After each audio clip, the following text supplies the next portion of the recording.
সম্মানিত বিয়াস, আপনারা দেখতেছেন আমাদের বেলাগার কালা ভাই।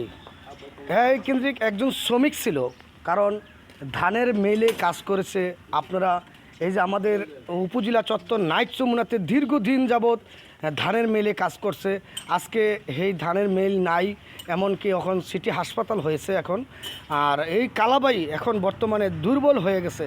কেউ যদি দেয় তাকে তাইলে খায়, আর যদি কারো কাছে কেউ না দেয়, কারো কাছে চাইয়া উনি এক টাকাও চাইয়া খায় না। কেউ যদি যাইচ্ছা তাকে দেয় তাহলে অবশ্যই খায়। এই সেই কালাবাইয়ের স্ত্রী ছিল, স্ত্রীর সন্তানও ছিল। ওনারা চলে গেছে, তার বয়সে খারাপ হয়ে গেছে, তার জন্য ওনার পরিবার চলে গেছে। কালাবাই, আপনি কিছু বলেন, আপনার পরিবার যে গেল গিয়া অথবা কি কারণে গেল? তো ধরা করে গেছে। দরবার করে গেছে, এমনকি উনি পরবর্তী বিয়ে বইছে না এখনও বিয়ে সারা রয়েছে? বিয়ে হয়ে গেছে। হ্যাঁ, সম্মানিত বিয়াস, উনি কিন্তু এখন বর্তমানে অসহায়। ওনার ভাই আরেকটাও আছে, আপনার ছোটো ভাইটার নাম জানি কিটা? আশুক। উনিও এই অবস্থা, কোনো বিয়ে শাদী এখন পর্যন্ত করছে না।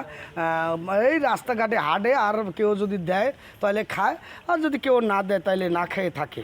সম্মানিত বিয়াস, আপনারা যেতে এই যে আমাদের শিশু পার্কে, এই শিশু পার্কের এখানে সকালবেলা এসে বসে থাকে, অথবা কেউ যদি ডাক দেয় তাহলে উনি আসে, পানের কাছে যায়। এই যে শিশু পার্কের এখানে আইসে কিন্তু বসে থাকে, এই যে চার দোকান আছে, এখানে বসে থাকে।